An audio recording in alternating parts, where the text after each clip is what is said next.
This government meeting is brought to you by Eastworks and our local cable subscribers.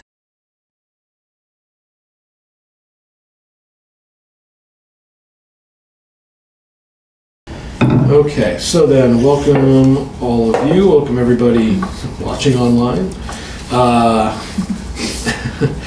to the September 11th, Monday, September 11th meeting of the Easthampton Energy Advisory Committee.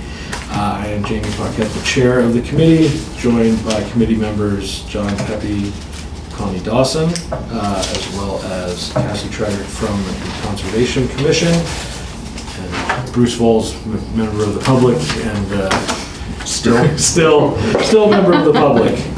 But a very special member, we have to say. Yeah. Interested member. So our first order of business here is to review and approve the minutes from the last meeting on August 7th, which Connie has generously put together and provided to everyone. Do I have a motion to approve? I move that we approve the minutes with the changes John asked me to make, which made sense. Yes. All right. Motion. Do I have a second? Seconded. All in favor? Aye. All right. Motion passes. Minutes are approved. The public speak portion. Bruce, is there anything you'd like to bring up during this section as the member of the public? No, I think what I mentioned is covered in the agenda, so Okay. I can just get to that. All right. Committee updates. Yeah, we did have a lot of people last time when we did the online meeting, and it may behoove us to go back to either a hybrid or a remote option, at least maybe every other month or something like that, or every once in a while, just to give other people the option. Oh, I see, because people won't know, they won't know to get into it if we do it the way we did it last week. It's not published. Is it published? It'll get published, yeah. I guess it has to be included in the agenda. The city will give us a link to the Google Meet, put that in there along with dial-in information, whatever people need. I think you dialed in the last time via phone. So But you have to be on a screen. Like, why don't we You do it could just call every in. week? Why don't we just do it every week? Every month, I mean. every month do remote or hybrid or Something whatever. so that, I mean, maybe some people will start dropping in, that's all I'm thinking. Yeah, well, I think again last month we kind of had an especially interesting agenda, I think, to some people. Yeah. That was part of it, but if we do want to try to cultivate new members and get people to come back, we did have some good discussions last time. I wish I had captured everybody's name that was in the meeting last time. I guess if I watch it online, I can look at your notes. Look at their, look at your notes. you got everybody in there. Hey. Thank you. Yeah, right. So yeah, I mean, the one person, Sean, that I think had been brought to our attention before, and like I said, he emailed me and said, this time doesn't really work especially well for him and all that. So, yeah, I know we've gone back and forth with times. I think we've moved a little earlier in the day to avoid conflicts with other committees and try to keep it on Mondays, which is kind of the best day for me.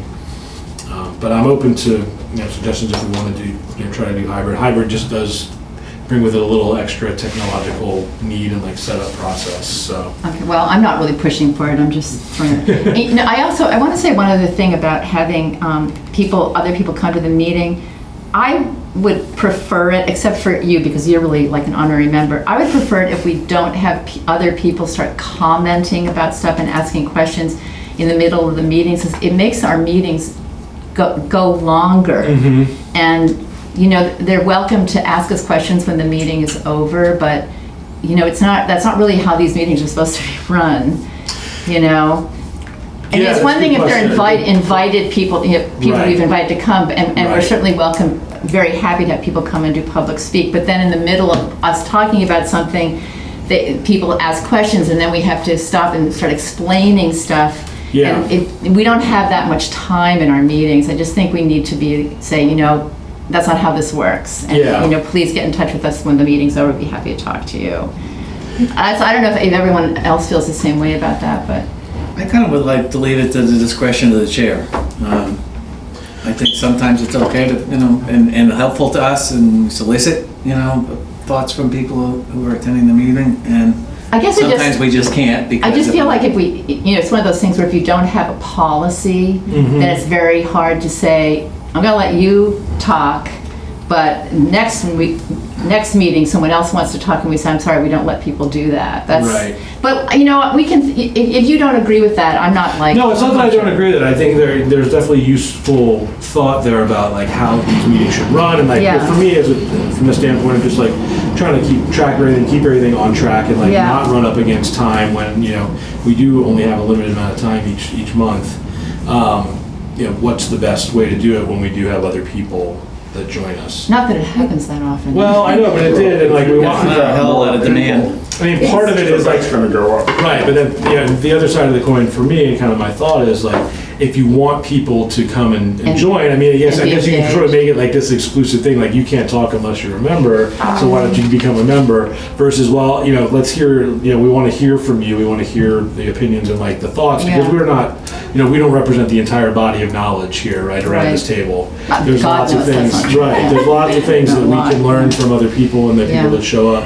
I mean, Zach was kind of an interesting case the last time, like he knew more, he's been selling commercial solar and like working that stuff, he knew more stuff about kind of these real-time demand charges than we did. He was able to talk to us a little bit about that from the perspective of someone who's on the ground dealing with this stuff.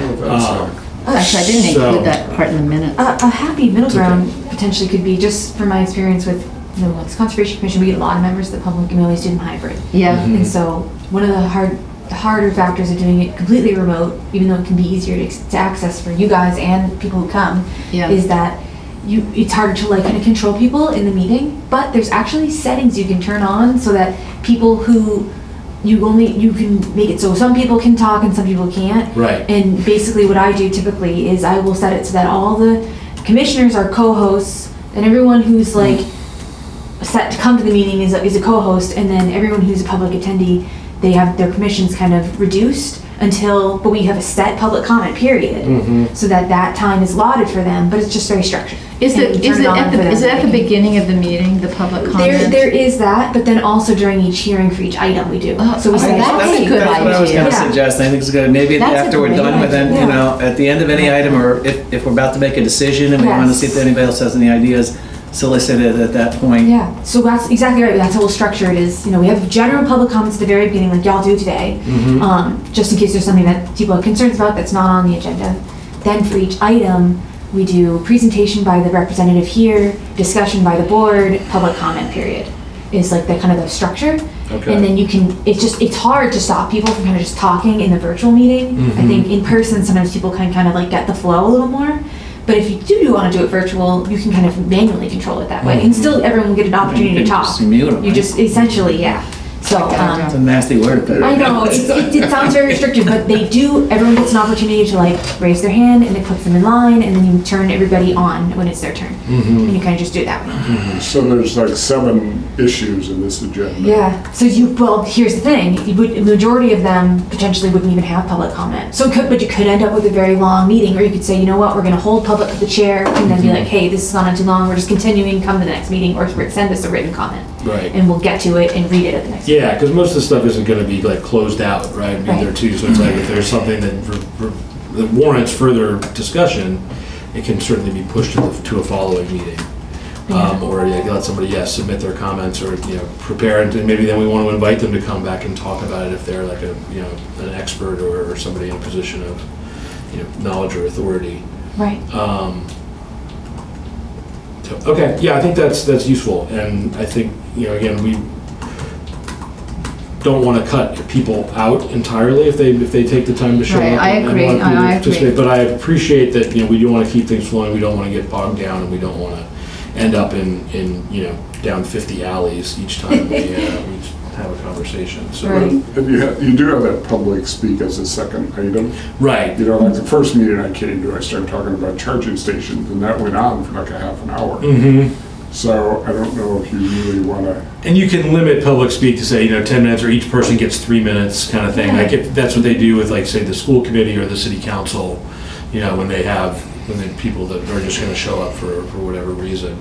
Yeah, it wasn't something we'd had to deal with all that much. But it was also an interesting We were topic. looking for something to talk about. Yeah, it was also interesting. It's kind of made its way, into the agenda. It's like a larger topic that we want to keep exploring. So that's kind of cool and good that came out of that, right? It's something else, another avenue for us to discuss and maybe work on some things. Yeah. So we'll continue trying to recruit some more people as well. And maybe we'll do a round of outreach to the folks that were on the meeting last time. I can do that just to see, make those I'm not currently in touch with. And maybe we'll do the next one. We'll try a hybrid next time for October and see how that goes from the standpoint of like, you know, ease of running it if we get more people, and how much, I guess you're used to doing it, so. Yeah, I mean, we did, like, we Did we? definitely set up once or twice. Or I went and met with them to like learn how to do it and like Yeah. actually set it up, but I don't know if we ever actually ran a meeting that way. Okay, well, I'm happy to help you, if you just remind me before the meeting. Yeah. I can help you like set it up down here so you can All learn right, how to do it. so hybrid next time. But yeah, if it's allowed to do it totally virtual, that might be a better option for y'all. I don't know. Yeah, I think you can go either way. Yeah. Especially then, virtual means we don't have to fight for conference room space either, you know. Well, that's which means true, you have- too, It opens up time flexibility. Yep. All right, and then.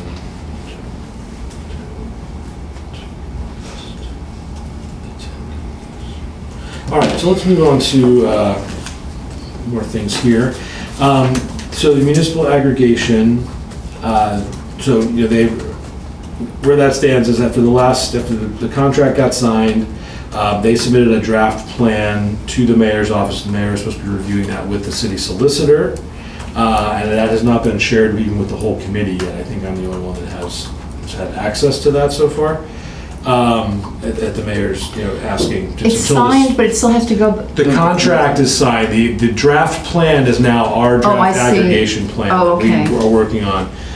Because we got to get that plan finalized, and then we open up the public comment period once we're satisfied with the draft, and that's like a month long, right? That's the first requirement. So right now, I've not heard back from the mayor. I got to message her and the solicitor about any feedback, any issues they have with the draft plan. Hopefully that'll get resolved here soon, and then we can move forward. Do you like it? Can you say that much? Or I can't say I've totally digested it.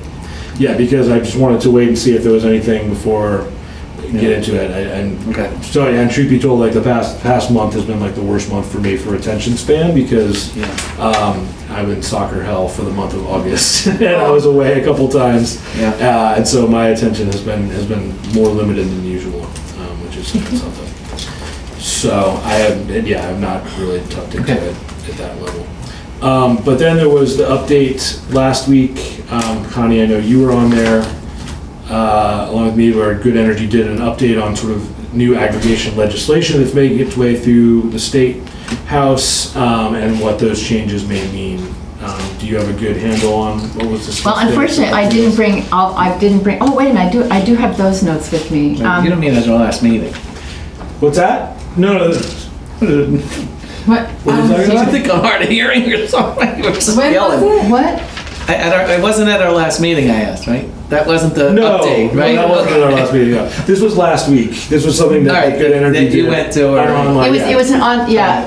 This was an online, Tommy okay. Vitolo, who is a Brookline rep who's really in the vanguard of climate issues and writing legislation, has written a bill that, if it gets passed, will provide a way for all of this to happen more efficiently and more quickly. I mean, that's sort of the bottom line of the legislation. Meanwhile, the DPU is rewriting its guidelines and the template for making, for cities and towns to ask to have aggregation plans. And it sounds like they're somewhat in conflict. And meanwhile, Good Energy has been very involved in trying to respond to both, to get people to support the bill and also to respond to the guidelines that have been written so far and try to get them changed. So the meeting was about informing people about this, trying to get support for the legislation, and of course the Senate and House group, they have the weirdest name. It's the Technology, Utilities, and something else. It's a very powerful committee the Senate and the House members are fighting with each other, and they're so unable to work together that they now have separate meetings. And the reason this has happened is that the House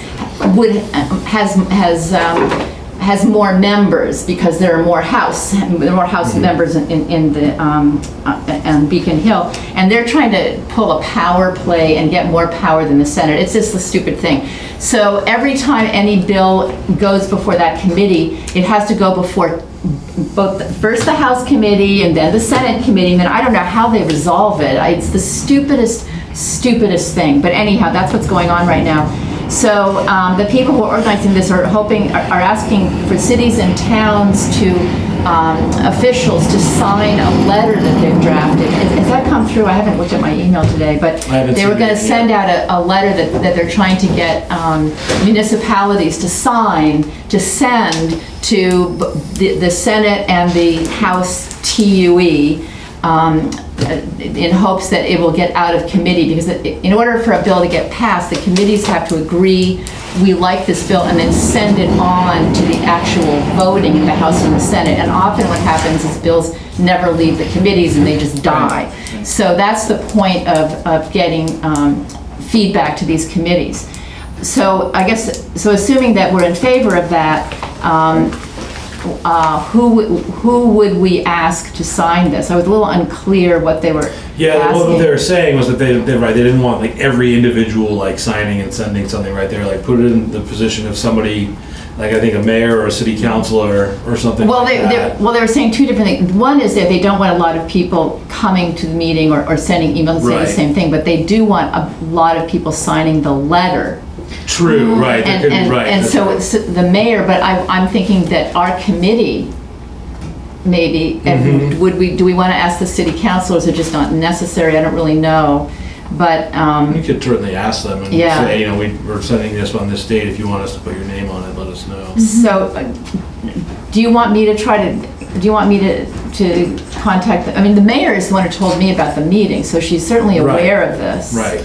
And I assume that she would be more than happy to sign off on it. I would assume so. Yeah. Do you want me to send her an email about it? Well, let's get the letter. I mean, they're going to send one out first. Good Energy's going to send one to people let me just see if it actually to use. Yeah, and then the thing about the DOER is DPU. Is it the DP? Oh yes, DPU. I always say the wrong thing. The DPU.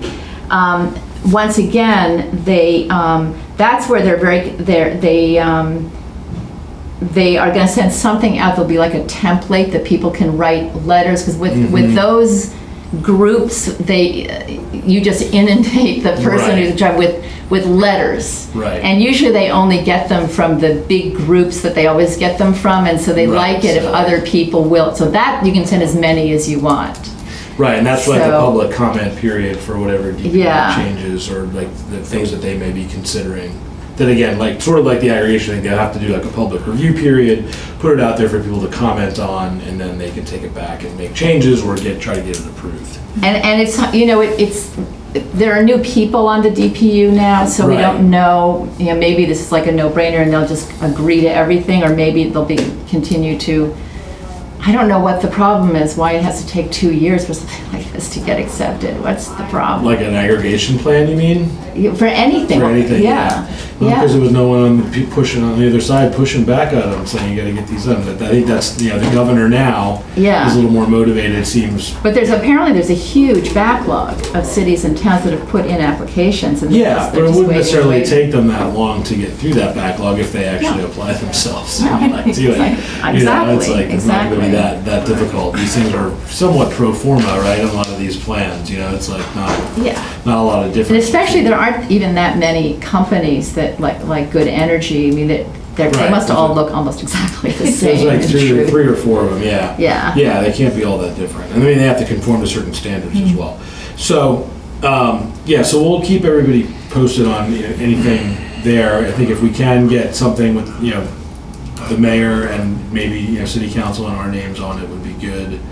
And then when there's a chance for public comment on the DPU stuff, we'll share that and have everybody I had put in something there. in my mail about all this, but it's like, I can't read it right now. What's the I'm not sure it's timing even of- from them. How sensitive is the timing on this? Well, Decisions the, can be made or need to be made? The Because this may be TUE an example of hearing, where we get stuck between meetings and right, want to decide to vote on supporting, one of the Bartolo, whatever his position is, Tom Bartolo. his bill. Apparently, I think it's the House meeting, it's on the 27th. Did you write that down, I Jamie? did not. Of this month? Oh, no, I'm sorry. The 27th is the Senate TUE hearing, and the House meeting is on the 12th, is on October 12th. And then I don't know what happens if they don't both agree to it. What happens Right. then? It probably goes, committee. yeah, And so like a resolution and then committee or something. comments for the, I think to the DPU are due on the 6th. Would that be October? right? They said they were also going to send out their PowerPoint, so, Yeah, that I thought I got. oh, did you? Who's it from? I thought it was from Patrick. From Patrick Roach? Let me see, Because we can send that to you guys. because I got some other stuff from him, so maybe that's, yeah, it was from Friday. Huh. I don't seem to have it. ROACH. Yeah, I think it sent to anybody who was at, Yeah, I wonder why I don't see it. Oh, here it is. Oh, Yeah. I've been spelling it wrong. I've been spelling it like the bug.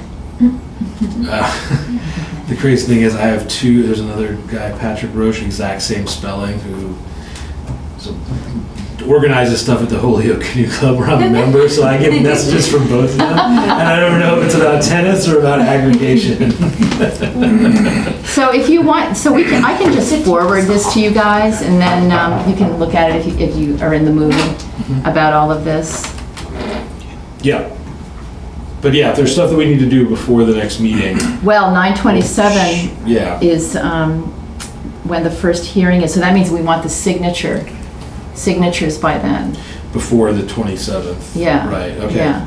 And that's, but we don't know if they're gonna provide us with like blanket text for that. Well, that's what they said they were going to send. They were going to write a letter, which they were then going to send out to everybody. And it just looks like they haven't done that yet. Seems like we better have at least read anything we're recommending passage of. And For sure. Recommending. Oh, definitely, of course. But from listening to them talk about it, it's basically just saying, Speed it up. DPU, get it together and do this faster. I mean, that's Yeah. essentially what the bill is. It's nothing very controversial.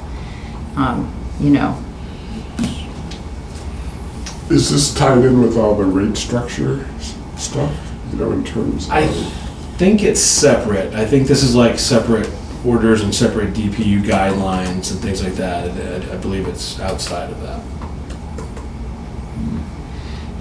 But connected probably in the sense that I think the utility companies are worried about protecting their revenue stream. Right, and the, Could be. That and- could be. There was an article I passed along to you. I don't know if I passed along to everybody. yeah, from the rest of us. West End. Because that's I what I'm didn't make any thinking sense.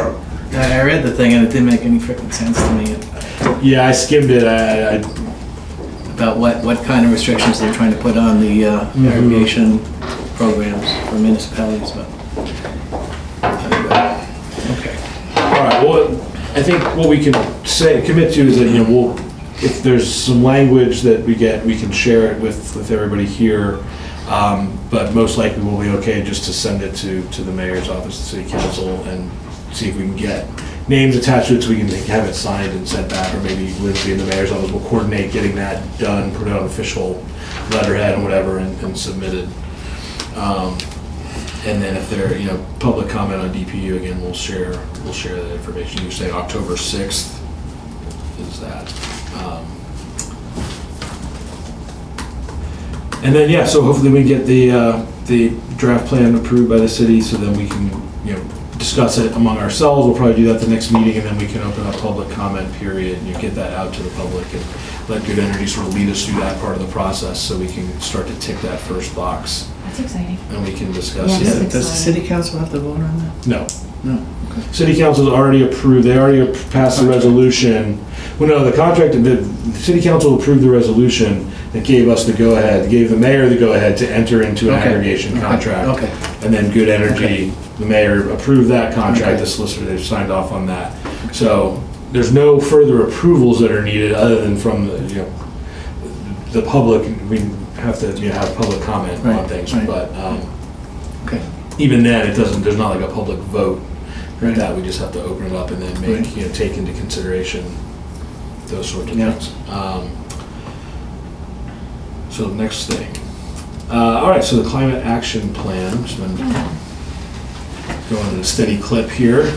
And first off, I was catching up on email last week and I saw like all your updates and like all the outreach and things that you all have been doing and like tabling and like putting flyers out there. And I just want to say, commend all of you for the extra effort to do all of that. And especially Cassie, you have really gone above and beyond making this happen. You really have. We appreciate it. Well, thank you. A little less enthusiasm, please, huh? You're making us look bad, right? No, I was gonna say thank you, but also like you were able to come in on Labor Day and Connie went out a number of times and handed things out, and you did handed things out earlier. It's just like a lot of extra work was done by you guys who, you're all volunteers, so really, it was a really good group effort, I'd say.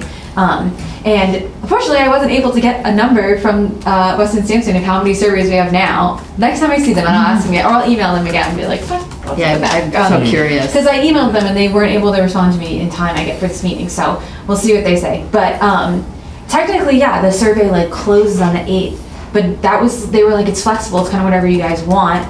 I think technically if people submit an answer, it's still going in. I got a number of, I think it was 8 paper surveys back, which is really encouraging. How did they get to you, by mail? They just handed them in, or they left them in the box upstairs, or like a couple ways. I told them it was pretty like fluid how they can get them back to me. But a lot of people just came deliver them themselves, which is cool to talk to them. I was glad we had them, we were hanging them out at the food at the community center, because there were several people who just looked at me like I had 2 heads and saying, you just use your smartphone, and I don't have a smartphone. Okay. Yeah. Not a problem.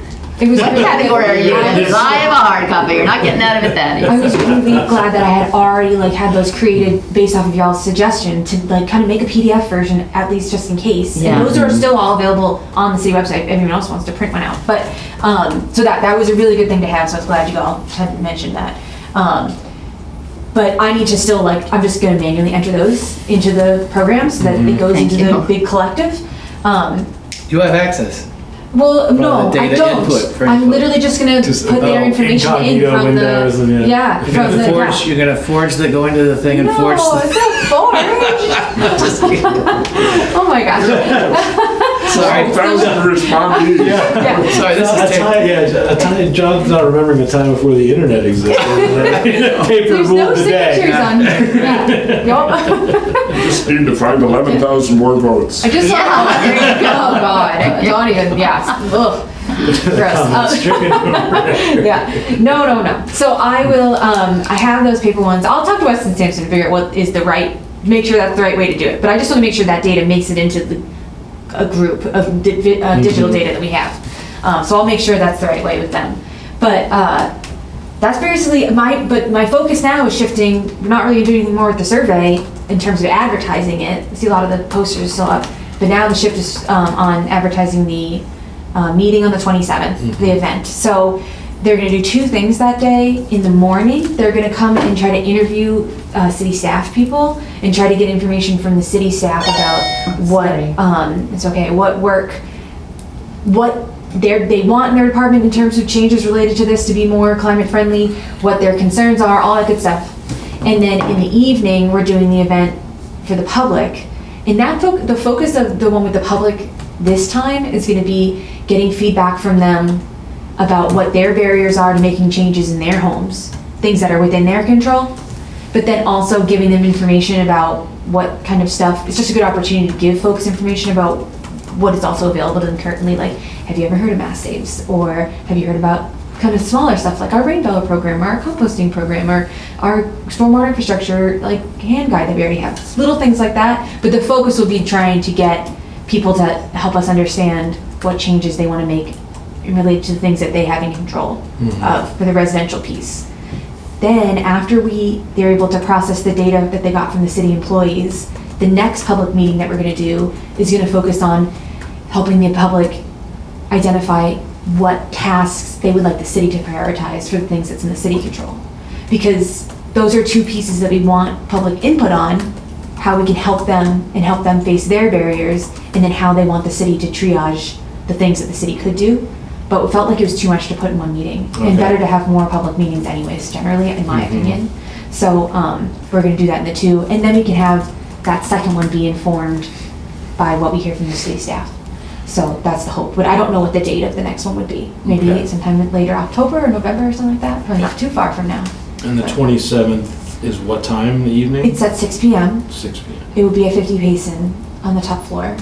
And how are we going to get people to come to this? Well, so we did all those on the flyers that we handed out, all of those They advertisements. had no dates on them, though. On the 27th. Yeah, I the think middle, the the ones I middle had. bar. I didn't see that. The ones that I have. I can get a copy if you all want to see it. I need to I look must at it now. have been using old ones, because I was wondering about I that. went looking on it, and somebody asked me The what ones that I date. handed out did not have time. the date. I think It I just think I had the said, date, but I didn't have the time. I don't and think mine where. even The had time the and date. location hadn't been set yet right. when I was there. Wait, yeah, because we hadn't even decided when it was going to be. Right.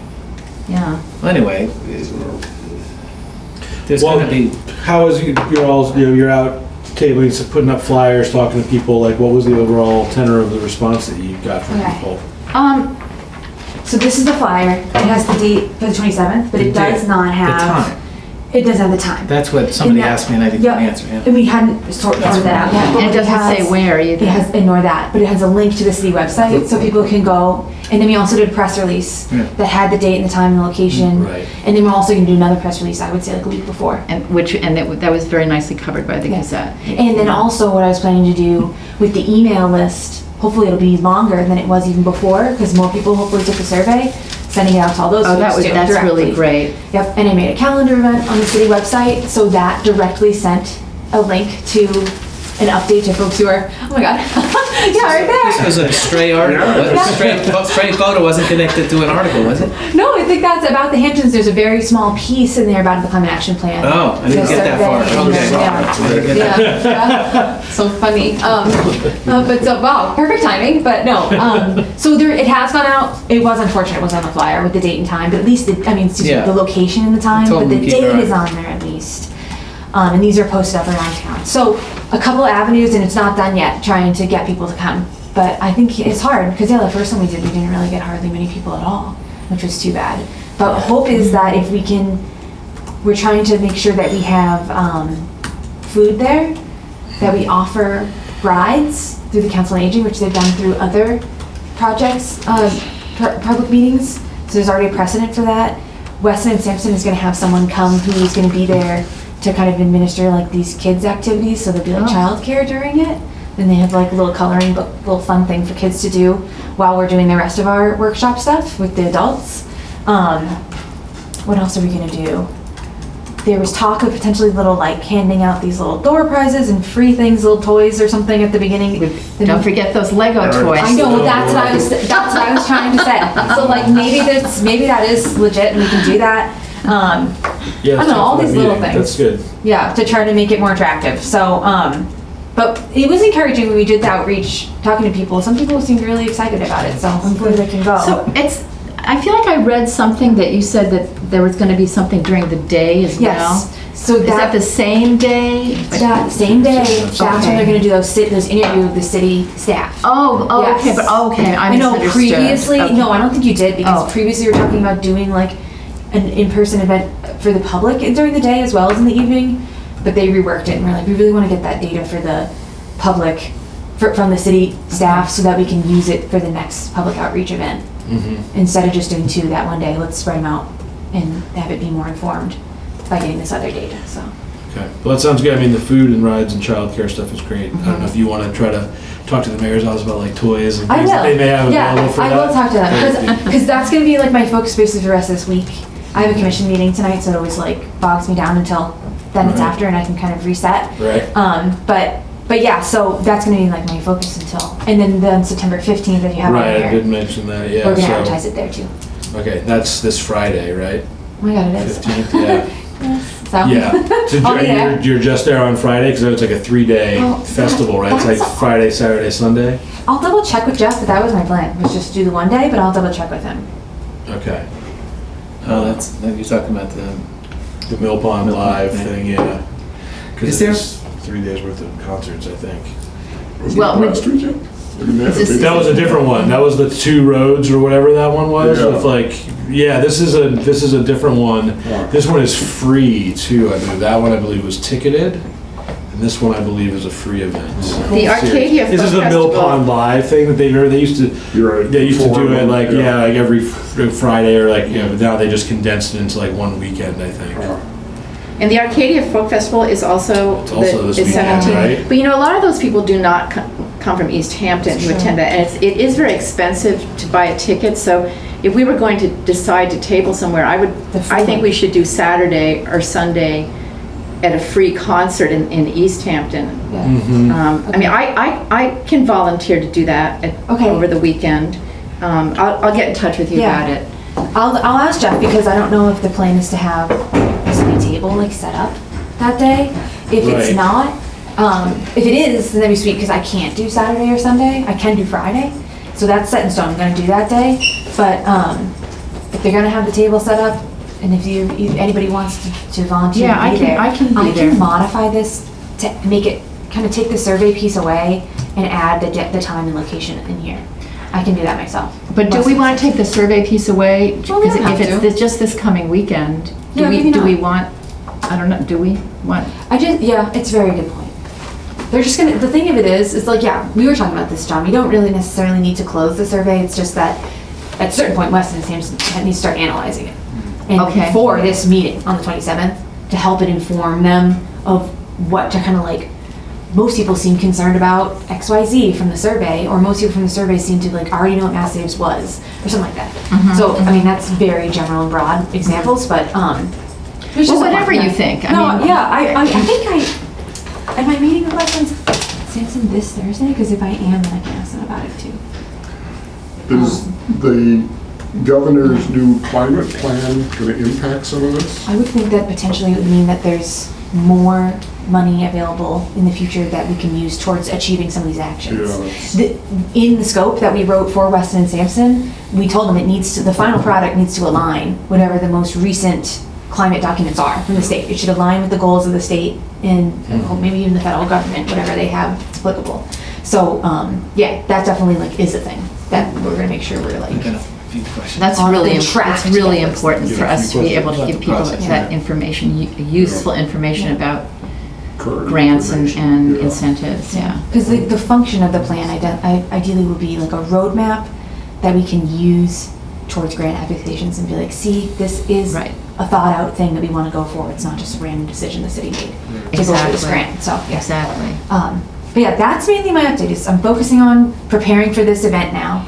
Then after that, I'll be preparing for the next event. That will be as I described, so. All right, let us know if there's a need for Saturday, Sunday. Saturday I could certainly do a shift. Okay. Sunday I Well, can't. I can do Sunday. Why don't we just say that right now? I can do Sunday if you can do Saturday. Okay, sure. And then the only question is just like, how does get information about how it works? Because we'd have to pick up the flyers ahead of time, or maybe Yeah. swing by Friday Yep. and get them from you. And Right. is there a table? Is there a sign? Is there a sign? There will Does be. the city We'll have have a like a sign? table. I'm going to use the poster board. I'm going to bring it. I'm going to use it at Cultural Chaos. It'll be really similar to what we had at Cultural Chaos is what I'm envisioning. And I think we're going to highlight some other city projects as well, like the Main Street Yeah, project. And things like absolutely, that. we should, So it's- yeah. I think it's going to be very similar if Great. anybody saw that on that Okay. when we were there. So Sounds good. Yeah. Okay. Yep. Okay. You I had have some a couple of questions, yeah. Yes. One simple one is, I would hope that we have control over the survey data and database once Weston and Sampson's done with us. contracts over, that we have that if we want to manipulate the data, play with it, if we want to open it up again, whatever. I imagine there's a platform that might be an issue, the platform it's on and whether we have access, but it'd be nice to check that out. It shouldn't be an issue in that Okay. it's all through Google, and we use Google Suite in the city offices. So Okay. that shouldn't be a problem. Okay. And I feel like I asked them about it before. They certainly shared with us the email list so that we could send people notifications, people who said they wanted to know more. Yeah. So I would think that that Okay. stands true for the rest of the data. I mean, yeah, I would think that we Okay. do, but I will confirm that with Okay. Weston and Sampson, like how to get it. The other one is there going to be faces of city people at the head of this in the meeting, like yourself, or the I'll be mayor there. or somebody, or, I don't know if the mayor would be there. At least I'm- you. Definitely me. Are you I'm going to the say main staff anything? person. Yeah, that was my plan. I used to introduce, Yeah. start, okay, because I think it's best that this doesn't look like this is a contractor-driven, Yeah. people Yeah. who don't even live here kind of thing. Yep. And having That's a good somebody point. introduce it at least. And do you need volunteers to help move things along, logistics, whatever? I mean, I'll be Yeah. available for that. Yeah. Any me of you would too. be willing to Yeah, come, I think it would be great. absolutely. Because then you don't necessarily even need to speak, but I'd be like, and then there's folks from the Energy Advisory Committee here. Yeah, and, We'll and all be also just to running around. talk to people. Just to- Yeah. One more, Yeah. one more, right? If I'm gonna be there, I would be late. Okay, that's okay. Even if just one person comes, I think that'd be good. I'll send a reminder before we get there. And the last question is the interview of city staff departments is the road kind of being smoothed, by the mayor or somebody to prepare them that this is happening and we want, have them thinking about this ahead of time, what they want to say, maybe the questions are to them ahead of time, and that the mayor and whoever really wants to see this process. And is it going to be anonymous for the employees? I don't know. I most likely, I don't really know. That's a good question. I do think it's a good idea to have like the mayor send an email ahead of time. That would be super helpful, and it's something that Okay. she's done in the past, like when we're doing the movie V stuff. I can't remember, but she definitely can do that and be like, hey, be on the lookout. This is coming, and then You it know would what be. departments are gonna Let's see, actually, I wrote this down. imagine it's you guys, It was it's like DPW, it's the heavy hitters, DPW, Yeah, well, police, fire, schools, parks, no. school, and then facility managers and the senior center. So those are heavy hitters, but as many people as we can get, Yeah, okay. is what we're trying to do. And the But- library? No. But we don't own the library, it's not a city. Oh, that's true. Yeah, it's not a city Okay. office, yeah. But what was I gonna say? I've been in contact with the library about this process, so like maybe they'll send I someone. didn't put to my this- poster on. It's okay. Oh, Lord. Not that I'm I think keeping they track. did. I'm not like giving a- them my fine money anymore. list. I think they did a social media post. I can't remember. I emailed them about it. I can't remember. Actually, I have to say, very few of the places I left a poster put them up. Yeah, I just walked up and down Cottage and saw a bunch of them. Did I was you? like, Did you? Oh, ooh, good. That makes me feel better. Yeah, there's definitely some of them up So I there. was driving by and I thought, where are all the posters? I've been in all these places and I don't see a single one. But no, definitely there was some success. Okay. Some success. there. Okay. And even just reminding the owners, I think is helpful. The 27th, or just all this, all in What's that? person? 27th, all in person? Hybrid. It is hybrid. Yeah, Oh, it's a we're gonna do hybrid, both. okay. Yeah, yep. We have the means upstairs to do that, Okay. so that's the plan.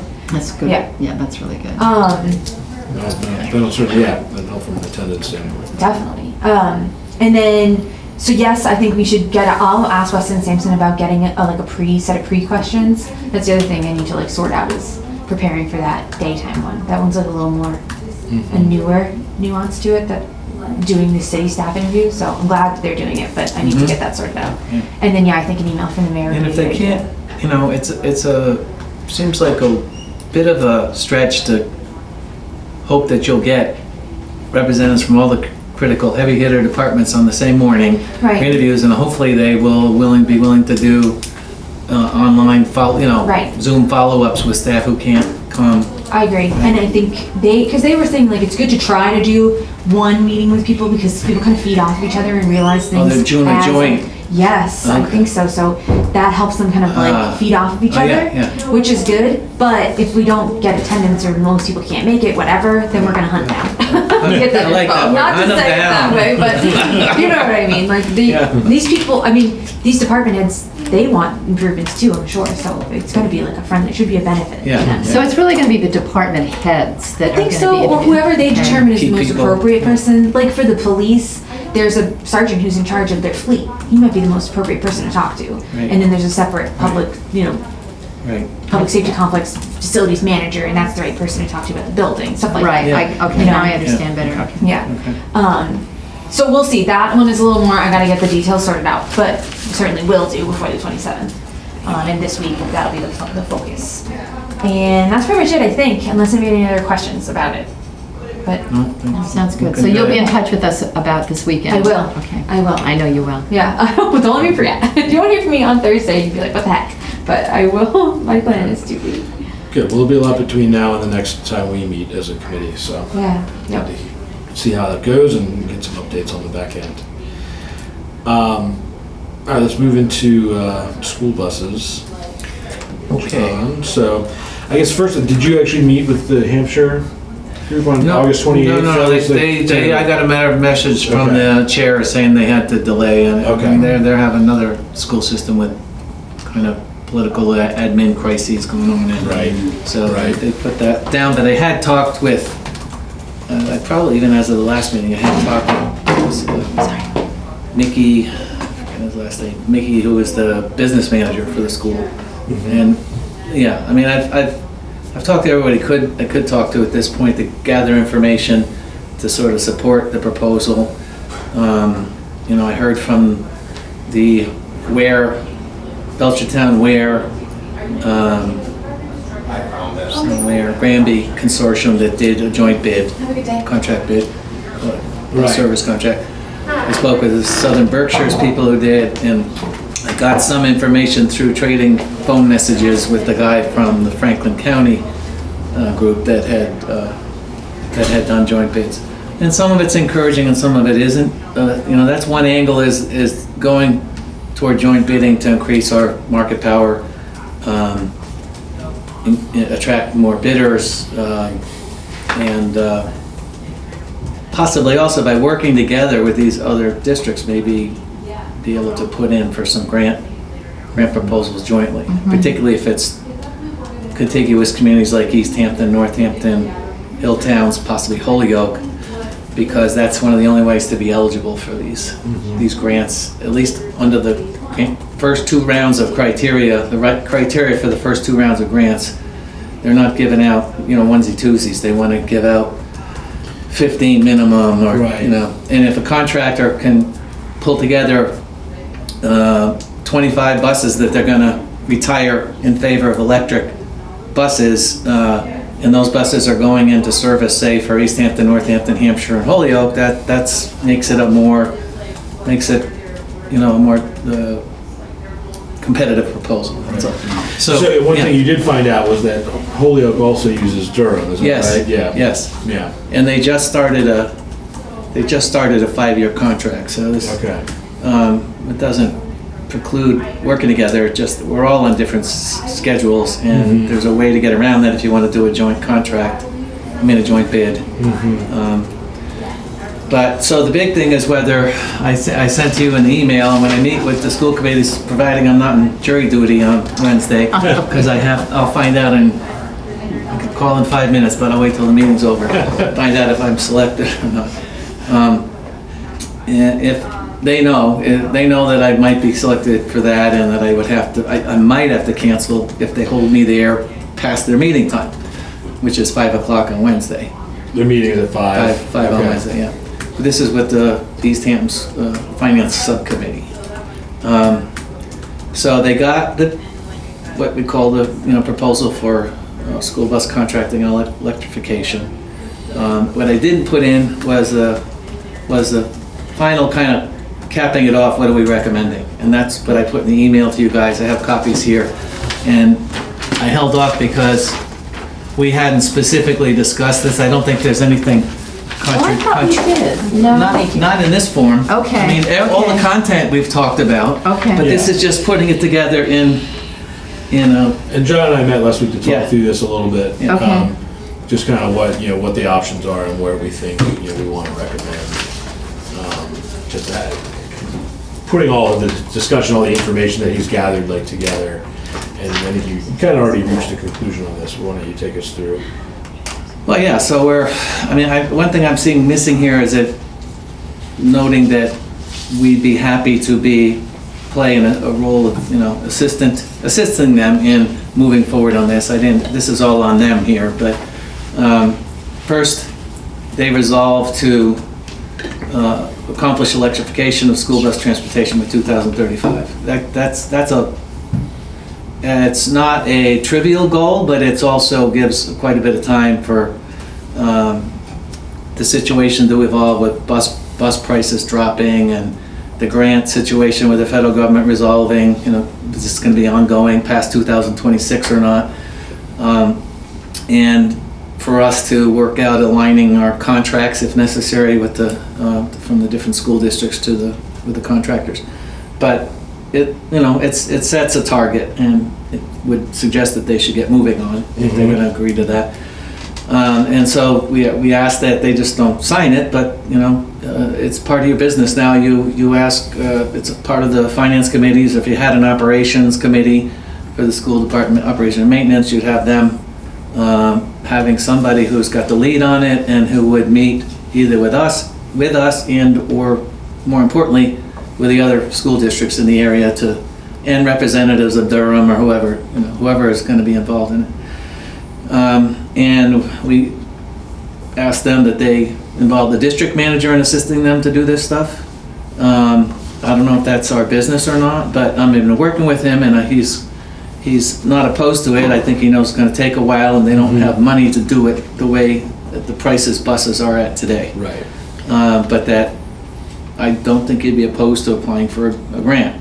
Just a question, I know nothing about this, but is there anybody else they might prefer to have than the business manager? I mean, should we leave it open to just say someone from the school system or the school district? We could just leave that out entirely, actually. I mean, I don't want to sound like I'm telling them to do that. I guess the important point is the one before is we're asking them to assign somebody to take some responsibility for that, and then maybe could add something about another part about our being available to work with that person. But I mean, that's the logical person. There's no other staff member who would deal with buses. Yeah. That's the transportation manager for the school system. Well, you could leave it in. If they object, you can just agree to take it out. Anybody else have an opinion about that? Is that kind of like presumptive, or overstepping ourselves to suggest to them that suggest that I think it's kind of. So I think between 2 and 4, we don't need. It kind of sums it up. I think you could probably take 3 out, and 2 and 4 would suffice. Okay. I kind of get the same result. Yeah, sounds good. And then, the other one is more focused strictly. The last one is more focused strictly on doing whatever we can now with the federal grant structure that's in place and state incentives to join up with other districts and put pressure on Durham, or try to attract other vendors, to start working with us. So that's what number 4 is about, is to start meeting with those. We know, Northampton would meet with us. The guy at Hampshire Regional was brand new to the job when I called him, and his whole administration's turned over the between school years there. And so he was saying, I get it, we would be supportive at some point. Right now is not the time. I'm trying to figure out what I'm supposed to do tomorrow, here. So those two, I haven't yet talked to anybody in Holyoke, because that's kind of a newer idea, but I think it makes sense where they're near us and they give us the bulk and possibly some of the income profile that might be helpful for us environmental justice profile. Profile to help us with grants and stuff. So may I just ask, if we cut out 3, then we're just assuming that saying research on pathways covers collaboration with other school districts? Or do we want to really specifically say that that's one of the things we want to try to pursue? Well, I think, I don't know if, it's going to be in part of the rest. They're not going to be just handed this without any context. Well, the proposal talks about pathways being critical to work together, I think, essentially. All right. I just wanted to make sure that we weren't losing that. Okay, looks good. Right. Wonderful. Thank you. Yeah, I would say, I don't know how you arrived at 2035. I know you're trying to do that sort of like enough runway, or just kind of what you think is actually feasible. Well, because buses have about 12-year life for one thing. So you could, that's what they figure in the industry. So you could figure on everything that we have now could be, could be replaced by now, then, or beginning to be replaced. And at this latest point, you should be, replacing your buses.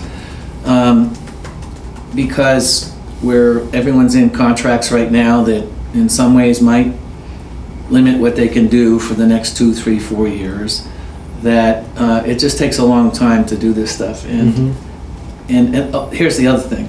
The other big one is just that, you can look at some graphs about lithium-ion battery costs going down, and they've gone down quite a bit. And I've been listening to some podcasts and reading up on it, and it's not clear if it's going to plateau at that point or keep going down again. And there's so that's going to be critical. It's something in the neighborhood of 50% of the cost of an electric school bus.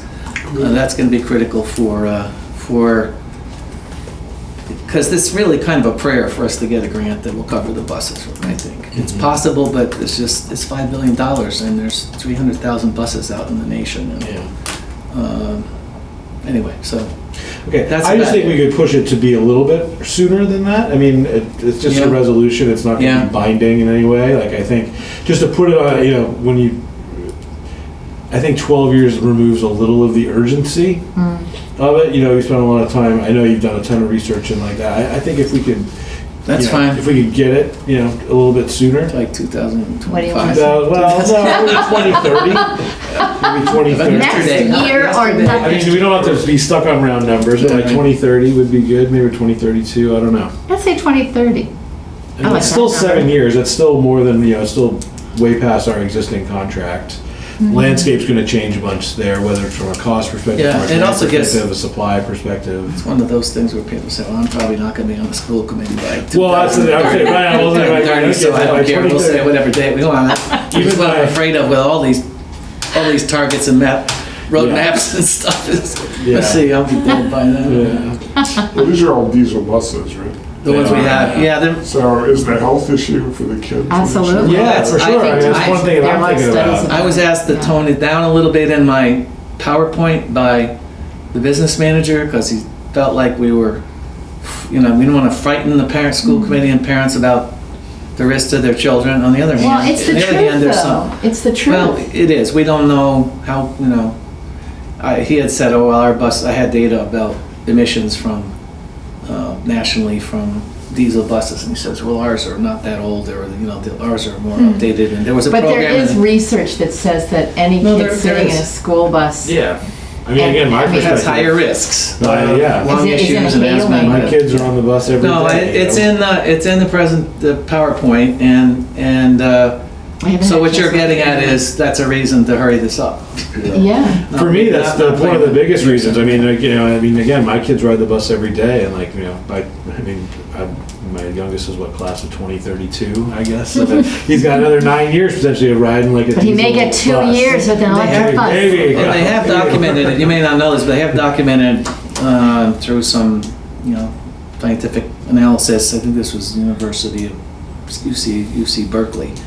It was back in 2006 or 7 that you would think the emissions are for everyone standing behind the bus or on the sidewalk, but the stuff filters into the buses. Exactly. Right. Especially if they're sitting there idling. Idling is apparently the worst. Especially windows. Especially imagine during COVID, you have to have the windows open the whole time. Right. It's really going in. Anyway. I think I sent you guys an article about that also talked about how when buses are following each other, that also is really bad. Did I send you that article? I think you did. I'll send it to you. Yeah.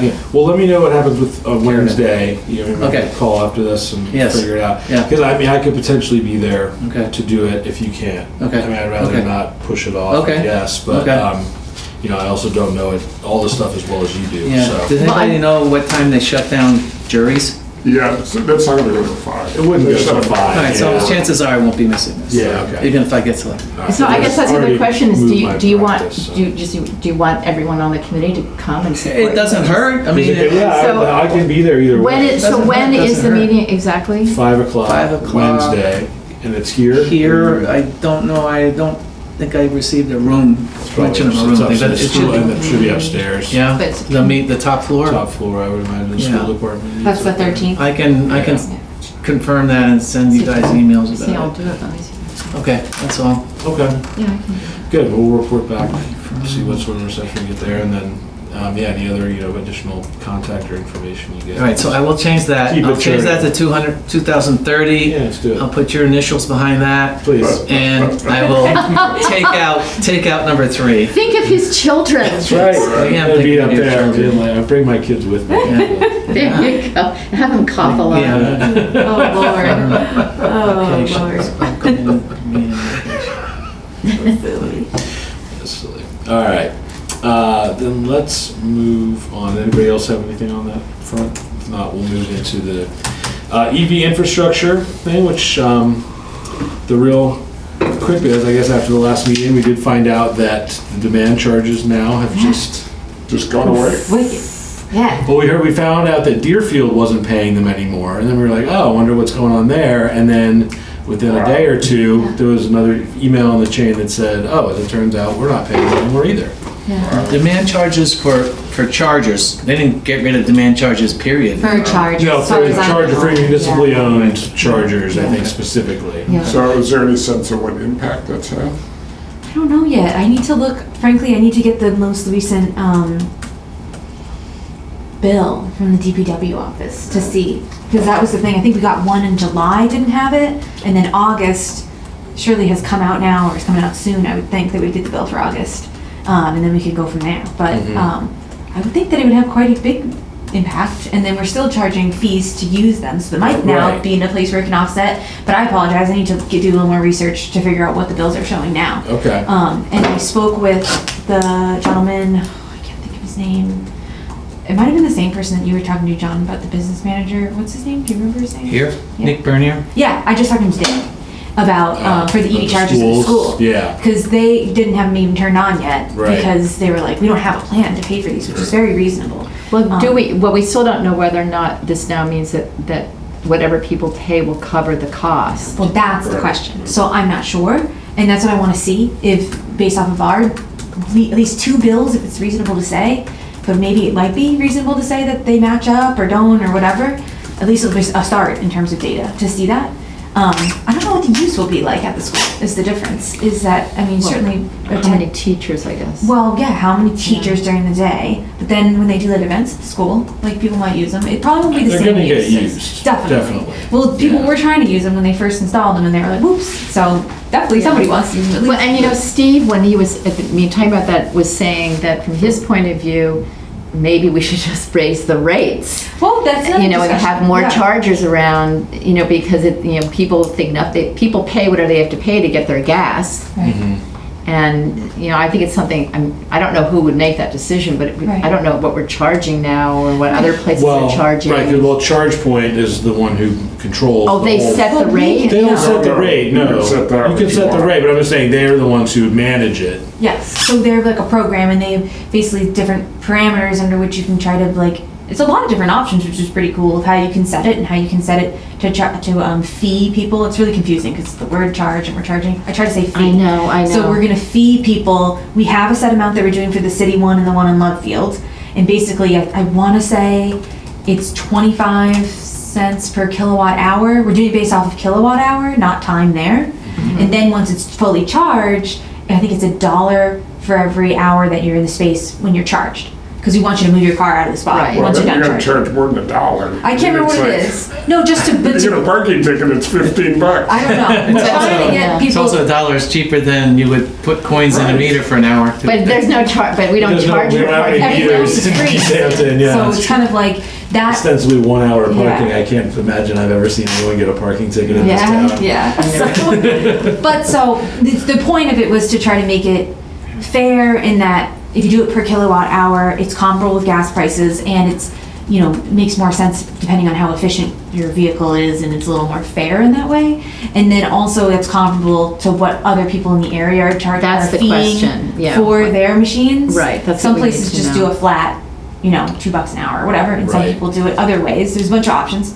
But that, we can always change it. There was a question of, who sets it? Yeah. I mean, frankly, we set it when we first got them, and then got some public feedback and changed it as a result of that feedback. What was the Now, feedback? who is- Just one person emailed and was like, "Can you do it per kilowatt hour? Because it'd be more efficient, like to do it that Hour, way." That's how we I work know, but here. still, One it's like- person. Was that the planning department that had the say, the go ahead to work, Yeah. go to ChargePoint and say, this is the way we want to do it? Yeah, because literally ChargePoint just has in the program, you set it whatever you want. Yeah. Okay, And so so- you just log in. Different for different people. There's- And Sure. yep, and you can do that too. But there was a question of like, maybe it's supposed to be the DPW commission, like, signs off on it. It's not really sure. Like, I hate to say that, but. This is a gray area, yeah. It was unfortunate because we were kind of just trying to figure out something going. to try to figure out, oh, can we fee people in a way that compensates for this demand charge? And it was part of that scramble of like, oh no, these are really expensive. And then we just kind of settled on that when we determined like it's not going to cover the demand charge. No I mean, matter I what. feel like it would be That's not the case reasonable to anymore. say that we should charge whatever it's costing now that there's no demand fee. Well, that's what somebody has to figure out. Potentially. I don't know who repairs them. Is that on ChargePoint or is that in the city? We have a couple of things. Yeah, They were under contracts. warranty for a time. We have like a contract for like the ChargePoint system and that kind of like monitoring / data collection stuff. Oh. That's one thing that we have a contract with. Mm-hmm. And then there was the warranties. But that actually happened recently. One of the warranties is expired and needs a new head. And it's like, we do have a lot of money that we have now from those fees that we've been charging that probably can use, or I'm not really sure. A couple of things we need to figure out with Yeah. that. In No, terms of- which I have a question related to Yeah. that, which is like, ChargePoint collects the money, then they send it to the city, right? Mm-hmm. Where does that go? So it goes And I guess to, that's the school's question probably, right? Is like, that'll be a separate question for the school and how they manage it, because it's pretty much entirely is that gonna be a separate. separate account? It's like a separate Oh, that's ChargePoint interesting. account somehow? Or is it all gonna be part of the same ChargePoint Well, what I account? can say for the city side, for the chargers that the city's controlling, not the school ones, is that how it's set up right now is it is its own account. And whenever ChargePoint sends me a statement of like, you made this much money off these machines this month. But that's all the Anyways, machines Yes. in one account, Yep. okay? Yep, So the exactly. school could potentially be added to that account Yeah. and/or done as a separate account that within, like, I'm just wondering whether it would become part of like the school budget or part of some like city slush fund or some Yeah. like actual like target, like, again, like which department is it under, right? Right. The fees as well, that we're bringing in, as well as maintenance contracts and then the electric bills and like all that sort of stuff, like where And is that surely going? that was determined though when they were put in there. The bills have been getting paid by the DPW office, so they've been managing them in that way. And they pay the bills, the electricity. But I was just saying, I can't believe that they didn't, because they thought they were gonna hook them up right away, so they must have had some At the idea school? about whether it was gonna be a citywide bill, or the school would have a separate. It seems system. clear that they're separate. Oh, they It's are, a separate okay. system. They have their own meters, and it would probably be Okay. as a part of. That's my understanding. Right. That it'd be a part of Part of their their- accounting, for their managing Right, their and they facility. didn't want to get the demand charges, which is why They weren't turned on. they weren't turned on. But Okay. I don't know what all the details are in terms of like what the account is called and things like that. Like, I'm not sure. But they might have it sorted out. Not That they don't. this extra charge, the demand charge is gone. It's really huge. And so we can really look at what that's gonna mean for the future. That's Yes. really where we're at right now. Yeah, it has, the implications are pretty big, which is nice. So maybe we can pursue more of them for the city. And does that mean we could start talking about a level 3? Yes, Maybe. that was what I was thinking. What? I'm so surprised to hear that, Bruce. At the very least, it means we can stop doing research on all like DPU Oh, rates Lordy. There you and like go. carve outs and all That was sorts an of education. things. But yeah, so that's the question. So I don't know, but and I apologize that I'm not sorted it all out yet. I've been focused on the climate action plan. I need to like kind of, I think after we have this event, I can kind of switch gears again and try to dive back into all that Well, and I figure it out. say this with no disrespect, like it almost is the type of thing that should not be yours to be in charge of. I agree. Well, that's the thing. I think when it first came time to install them, it's kind of like I've been trying to take on more of the sustainability things, but again, yeah, I'm not the sustainability corner. I'm the conservation agent, so it's kind of like just trying to find the time to make these things get sorted out. So Yeah. not working alone. Also, the you know. DPU is paying the bills. Shouldn't, it just seems crazy to have DPW. Yeah. It's okay. It seems like they should also just take on the rest of it. It just seems like it would be more Potentially. efficient. Potentially. I mean, that's another question, and I'm not sure that I can speak in an educated way about what the right path forward is. But yeah, it is legitimate question of like, what is the right way to have it organized? What does the school need right now? The schools need to be able to move forward with getting those turned on. I don't know 100% everything about it. When I was talking to Nick today, he was trying to get information on what the meters were for the, like, is it like, surely is it a separate meter? Because that's how the city does it. The machines are on a separate meter and they get a separate bill. And that was the question of like, okay, how did the school end up doing it? Is it all on one meter? It should be that the chargers are their separate one, but it's Right. not clear yet. So that, Okay, yeah. and he's trying to figure that out, like, who would know that? I don't know, because The architects, yeah, the potentially. builders, the construction company? It potentially Yeah. was the construction company, but it also might just be Eversource has that information. So it's kind of like, I'm not sure yet, but I don't think it should be too hard to figure out. It just might be trying to nail down the right person. So yeah, we will see. But yeah, there's more to be done with this. So I was there at the beginning of it, so I'm still invested and I want to keep going with it, even though, you know, I see what your point of like, am I the right person? Well, and then, Sure. yeah, I mean, I just know you're stretched in a lot of different Yeah. ways, right? And there's like other, I mean, the schools need to know stuff and DPU needs to know, DPW, no, I'm doing it. And, you know, then again, I don't know who's, I mean, DPW sort of has the overarching like responsibility for facilities, right? Not outside the schools, like schools handle their own facilities, but, yeah, so it just makes sense that like maybe somebody there would be the one, you know, helping to manage this and like match up the income to the cost and like see, you know, okay, is this making sense? Is now that, you know, and we're gonna need more months probably of no demand charges to see for sure. Right.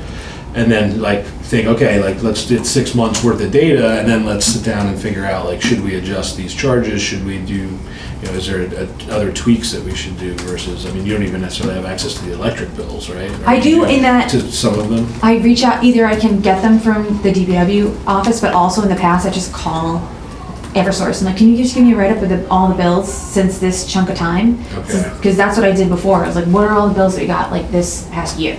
And they give it to me. So it wasn't super hard to get. So I can get it, but you know, it's just a matter Well, it's of going to be calling. really interesting information actually once we finally get it, like what it Yeah. really costs, what people Right. are paying. It'll be fun Yeah, to find for out. sure. Yes, Yeah. it's exciting. So Yeah. And if there's a way that we can help the schools, you know, too, if there's some, I don't know, yeah. whatever we could do for that, you know, I Well- want them to get those active, so. Once you figure it out, my question is, one thing that EAC did before was, because I think it was a green community grant, at least for some of the EV chargers, was the reason we got them. At least the ones here, I think, was through a green communities grant. Okay. Maybe that's why it came down to me, because I've been kind of took Right. on the role of managing green communities. So that'd be my next question is, and we can talk about this when we get to that bullet point, but is that the next grant we want to go with, or do we still want to wait? It's just like, that might be an avenue to get more. But anyways, we'll talk about that when we get to that item, unless you want to just jump in and then come back, but it's up to you guys. Well, I want to get a chance to, if we want to talk about the, like, I just say, level 3 stuff, or, well, I can talk about it pretty quickly because I haven't really done that much about it, but I do think it's interesting that the email that we got, I did respond to that, and I think I CC'd you in my response to his email about being concerned about the opt-in code, didn't I? oh, about Bob Parent, yeah. And he didn't respond to me, but he responded to Well, you. because I responded to him later, and I hadn't even seen the I just thought that was chain. interesting I know, stuff. I hadn't even seen the message chain with you. Yeah. And yeah, he and I kind of overlapped. He was on the committee previously. Okay. Like maybe we overlapped slightly on the So committee. you kind of knew. Well, anyway, what I just was making Anyway. a crack there. But, Yeah, no, I but appreciate what's it. interesting is that I I don't saw know it if you know later. that Northampton just passed the opt-in code. Oh, did Right. they? Well, And he was making the argument that someone was going to be giving this information Right. to Northampton and about why it's a bad idea. But the other thing I wanted to say is that I actually have names of architects who are very much in favor of the opt-in code, and the research is not suggesting that at the most, depending on the construction, it's maybe 2 to 3% more expensive to Right. build according to the opt-in code. And to me, the biggest argument in favor of it is if in fact we are going to get off fossil fuels, it means that homes will be using electricity instead.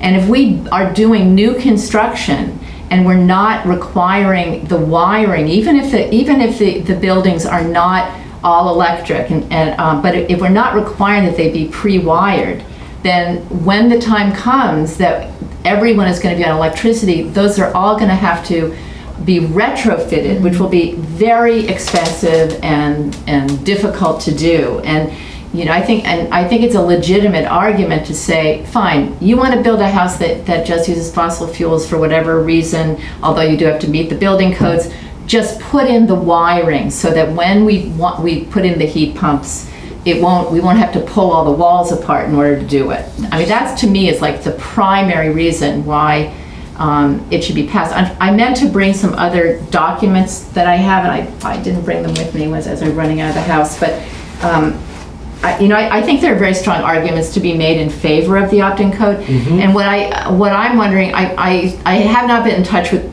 anyone in the city council, and that's my fault, but here's my question about that. Is it, because this would go to a subcommittee before it would go to the whole city council, would it go to the ordinance committee first? Where would it go? Because those are the people I should get in touch with. But I'm not sure which subcommittee it is. Probably. Okay. Probably. I think that's where is that where we went with the aggregation piece? I don't know. The ordinance first. I don't know. Is that where, I don't know where I was involved with that. Maybe, yeah.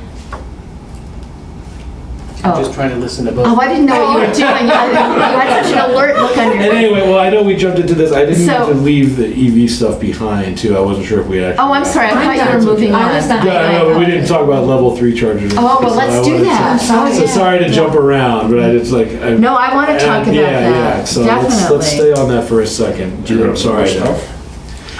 Did anyone have more? Yeah, to ask about the EV? Well, I guess the only thing I would like to say about it is just that if in fact this changes the game in terms of how expensive it is for the city to get a level 3 charger, then maybe it's something we can start to explore. Before it just seemed like it was a waste of time because of the upcharges, right. The extra charges. Well, I guess another question is they were talking about putting one in at the public safety complex, right, for the new electric. I thought there was one there. There is one. There is one already, right? And do we? Right, so now it's not open to the public. Not open to the public. No, but I'm just curious from the cost standpoint, right? Assuming that's now avoiding demand charges, and like, where did the cost? Where did the money come from to put that in? Well, there is a lot of. What's that? Which one are you At talking the about? public safety complex. That's a good question. Yeah. There is a lot of, like National Grid, who is at Eversource here, they have programs where they will finance all the infrastructure. Right. And the state had money for doing the units themselves. But those level 3s were $50,000 to $60,000. I think that was what was really slowing things down. But I got the impression from the mayor that the demand charges were also just putting it off the table. Well, yes, the fact that they hadn't even hooked up the school ones to kind of get into something so else. it's possible that it's something we can open up again and look into and maybe get Yeah, I mean, I recall the mayor being open to it generally and thinking that there were some pathways to get there. Yeah. Whether through grants or through other means. I know, Bruce, you've had some ideas about ways that it might get done, and I know some people talked to River Valley about what they were doing with theirs and stuff too, right? They are supposedly going in that direction. I'm actually looking at a place in Northampton to put some in. Okay. Because it ties into the potential of accessing the NEVI funding that was part of the infrastructure bill. What is that? National EV infrastructure. Oh, okay. But that has certain requirements. It has to be within a mile of highway of the interstate. Yeah. And they're wanting to do it every 50 miles. And it has to be also somewhat close to like a substation or something too, or? Yes, but you have to be able to get the power to it. Right. But if you meet those, then you're potentially for this national funding, there's some question as to, and that's controlled by each state. So there is some sense that in Massachusetts, they will just go with like a Pride or something like that because there's a lot of... So what do you mean a Pride? You mean like Pride Station? Pride gas station. Oh, are those companies interested in installing electric I think there's going to be a lot of, anybody who's, Anybody selling gas? You'd think they would, yeah. It's logical. So, I'm not sure if that would work for what I'm doing, but I am looking at trying to put some in. And is that you're just doing it as a private thing or in conjunction with the city of Northampton at all, or just? Right now, it's me driving it. Okay. What locations are you looking at, just out of curiosity? Do you know where Pleasant Journey car lot was? Yeah. Yeah, it's that lot. Oh, right there on Route 5 there, yeah, okay. Is that because that would be within 1 mile? That's within That's about really a tenth of a mile from the interstate there, Yeah, that would really work. And there's all those hotels right there. Right. So Where's Pleasant Journey?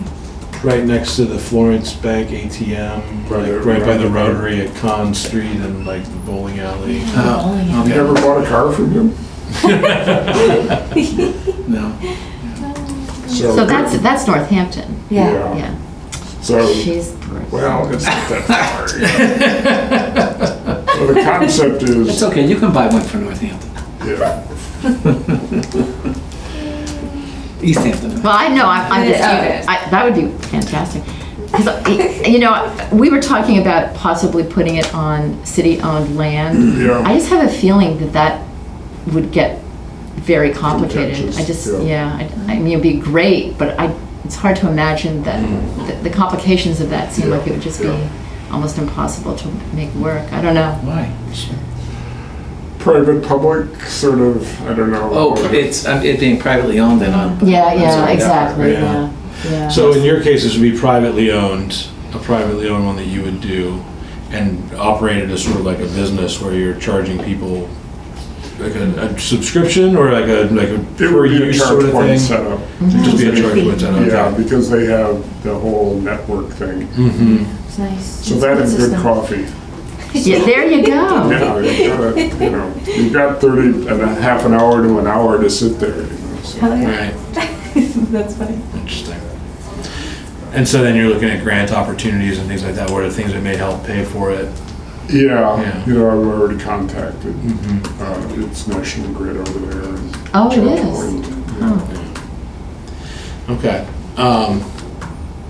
interesting. So yeah, I guess, here certainly be more limited potential for something like that because we're like within a mile of the interstate and Yeah, the city that's- limits is like tricky.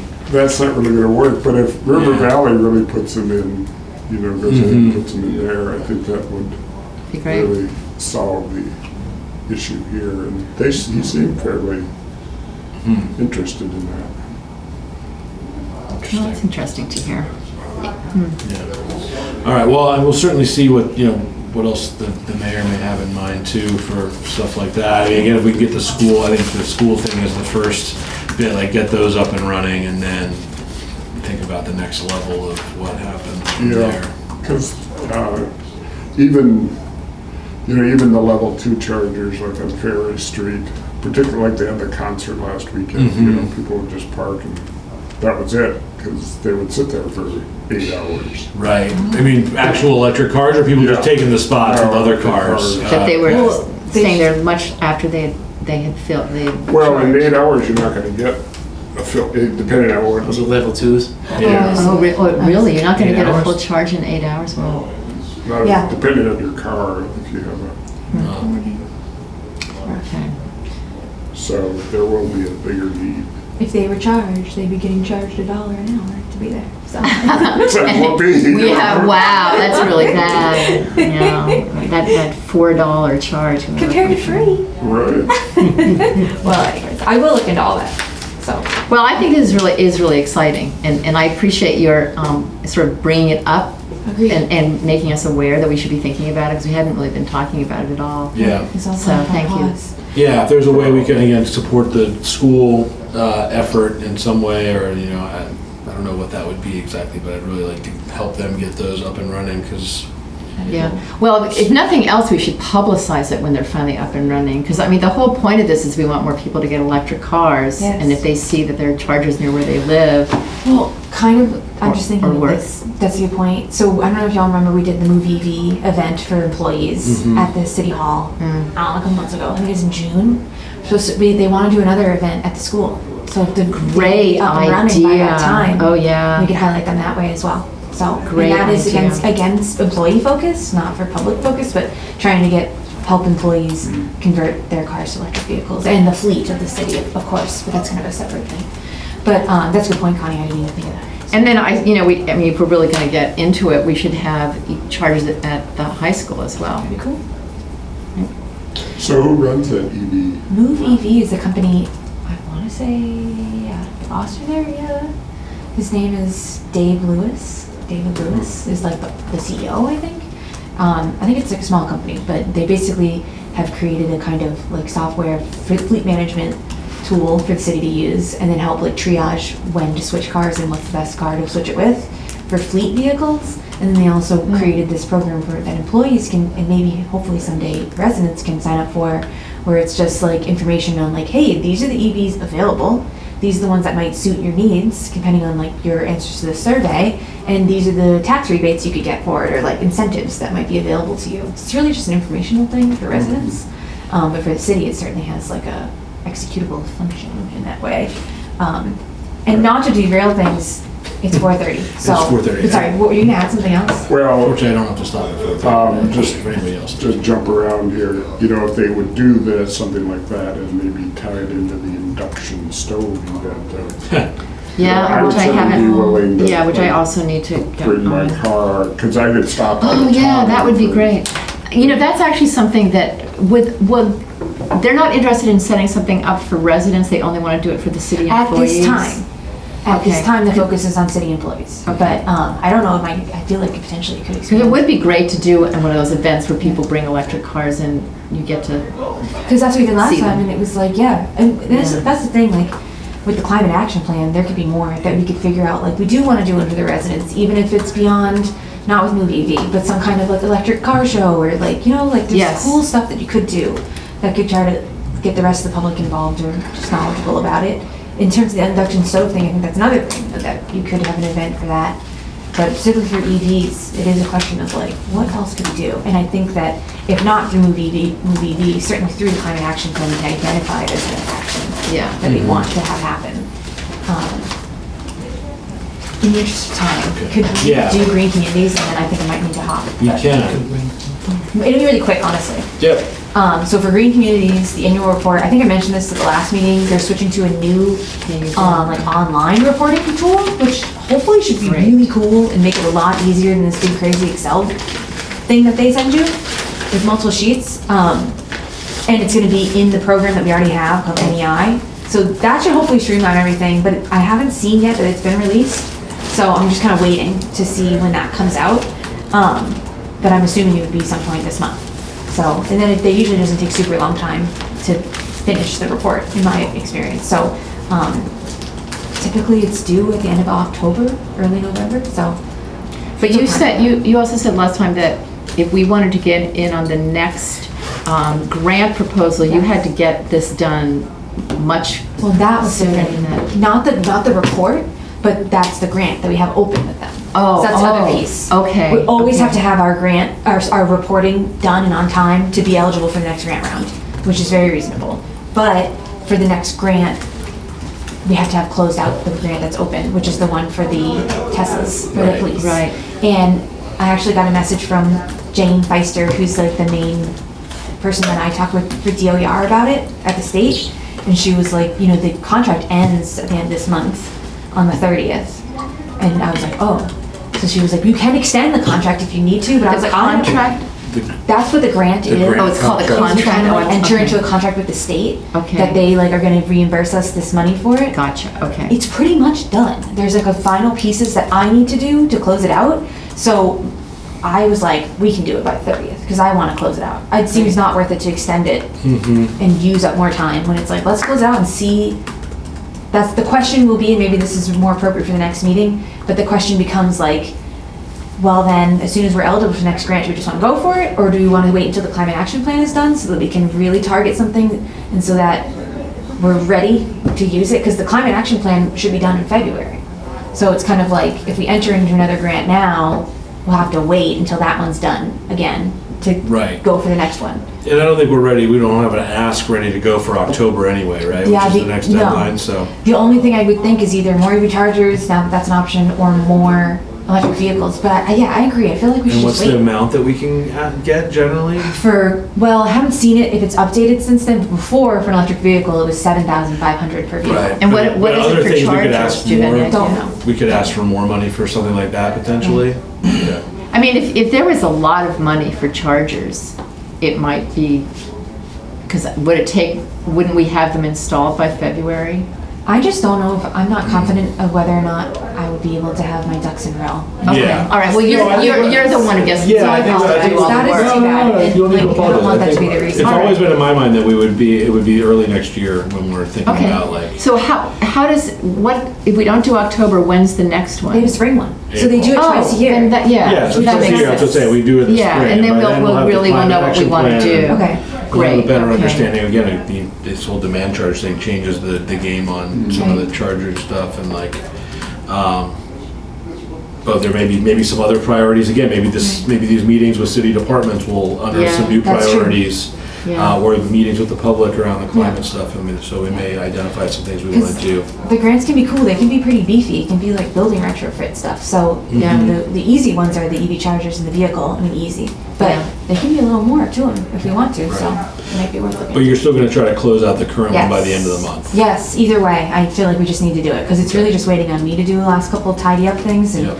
then write this one report that's quite simple because it was just the vehicle acquisition. So Okay. I just need to do it. So I have to go because based on your original plan, know. of leaving You were at gonna- 4:30, I made other plans. You made other plans. Okay. All right, what's the jury? I have to show up tomorrow morning, so I think, by maybe noon or something, whether you're gonna be selected. Yeah, yeah. At least by tomorrow, we'll know. Where do you have to go? Northampton that sounds so courthouse. bad. Yeah. Then you have to You do might 2 be out in days? time. You might have to I do don't 2 know. days. Yeah, something but you Never might got be that out far. of time. Yeah, you should be fine for Wednesday. Yeah. I emailed you revised wording for that in case anybody has anything more to say about the Okay. proposal of the school committee. And I kind of pulled some of the 3 into 2. The details that you were worried about losing, I put some of them in there, so. Okay. Right. Just real quick, I will mention the Western Mass Solar Forum, because I didn't share that with Yeah. everybody yet, but that's something that the guy had emailed me about, and Cassie also. Right. Did everybody see that? I thought I sent it to everyone. You did send it to I don't- everybody. I don't think I forgot, I realized I had sent it to everybody, and then I saw that you had done I it. attended You went- last Tuesday. Oh, did you? I plan You to did. tomorrow. Same. If I get out of jury duty, that's Okay. recorded. I plan to go. They're Yeah. recorded anyway. Wait, when Right. is it? Tomorrow. Oh, it's, There's 12 to 4, 12 to consecutive 4 tomorrow. So Tuesdays. land, 12 to 4. land use and solar I know they're long. conflicts They're and issues long. right now. Right, that's the next one, and there's a couple Tomorrow. others topics as well. have to look That one at it. especially, just, yeah, I mean, I know you're particularly interested in that with the whole Shutesbury stuff going on. And also, I know, like, Owen, Counselor Zaret had talked to me about maybe trying to revive, like, the solar ordinance thing here in town, or, like, coming around to that, and, like, land use is a big part of that. Yes. And, like, the conflict between, Right. forest and solar and, So somebody might other need a things. legal opinion about the consequences of the decision with Waltham. Waltham, which, I mean, well, what that does was that- kind what of does the that whole mean for thing. other cities and towns? Right, I You think- probably know. I think it basically Yeah, means that's like right. towns are gonna have a very hard time passing legislation to limit solar unless there's like a really good Just can't be too restrictive. reason. You can't be too restricted, Jamie yeah. Webb is knowledgeable of Yeah. this for sure. She was kind of championing it. By the way, really quick thing on the bus thing. Sure.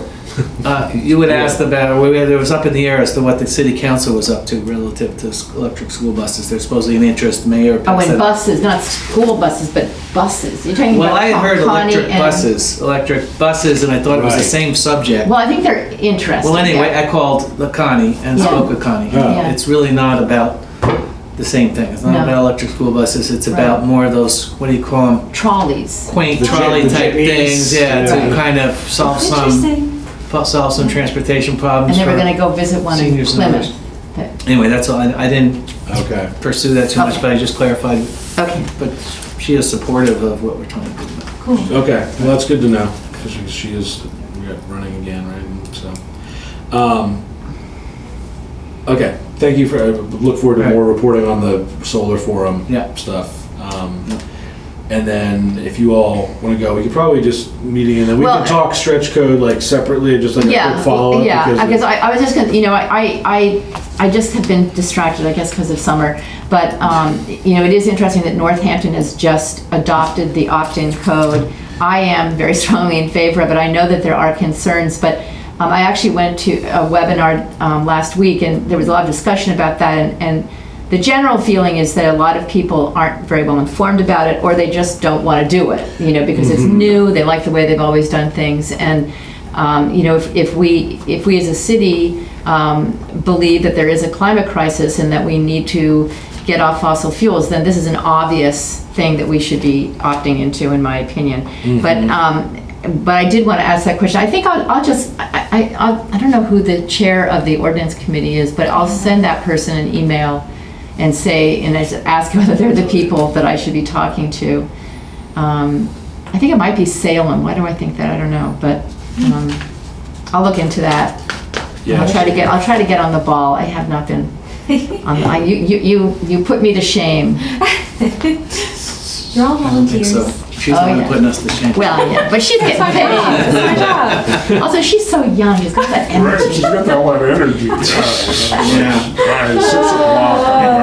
Yeah. Hang on to some of it. I'm trying. Hang on to some of it for yourself. Yeah, right. Don't use it all up by the time you're 40. Ordinance committee is Salem. Salem It is the Salem, chair. and okay. Brad Riley and Tom Peake are also on that committee. Okay, oh, that's interesting. Okay, I'll get in touch with Salem. He's actually my rep anyway. Is he at District 4? Is that right? Okay. Yeah. Okay. Anybody have anything else? We kind of jumped all over the place here at the end, but I think we pretty much everything. I'm happy to stick around and talk to you for a couple minutes. I'm good. I move that we adjourn. All right. I have a motion to adjourn. Do I have a second? Second, I'm going to vote with my feet. Motion and seconded. All right. All in favor? Aye. Aye. Meeting is ended. Thank you all for coming.